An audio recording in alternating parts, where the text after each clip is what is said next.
Salut les filles! Alors, je voulais vous faire une petite vidéo pour ce petit exercice que je vous propose de faire à la maison ou dans votre jardin ou où vous voulez, où vous pouvez aller.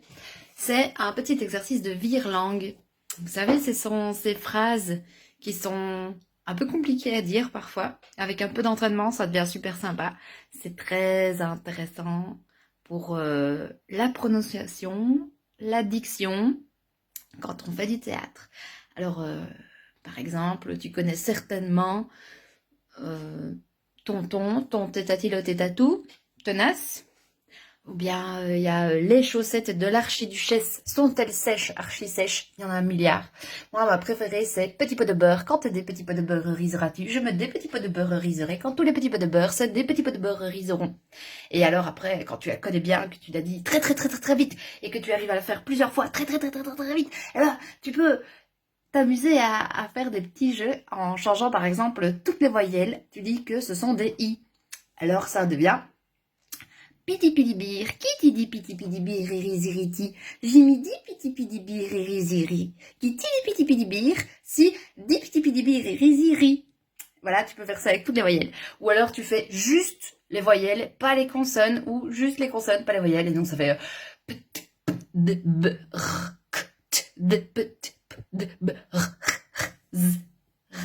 ah, je me suis trompée. Hein, tu vois, c'est un exercice de concentration, de mémorisation, et puis d'articulation. Ça travaille la langue, les lèvres, les joues.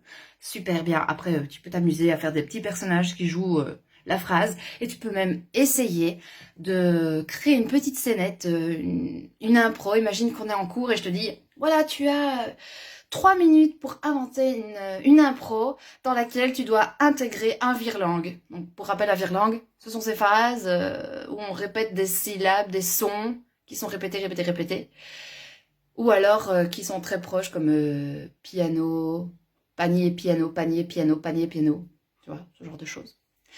Et donc, si tu as des idées de petites scénettes, tu demandes le téléphone à ta maman, ton papa, pour filmer, et tu te filmes dans cette petite scène, dans cette petite impro, où tu joues un personnage qui doit trouver, enfin, et ce personnage dirait alors un vire-langue. Et je ne sais pas, tu peux même demander à jouer avec même tes parents, peut-être qu'ils ont envie de jouer aussi, hein, peut-être qu'ils s'ennuient, on sait jamais. Donc voilà. Amusez-vous les filles, travaillez bien votre articulation. J'espère que le texte vous plaît et vous devez l'apprendre par cœur. Voilà, si vous ne saviez pas quoi faire, étudiez votre texte. Bisous les filles, courage. Je passe à vous. Bisous, bisous.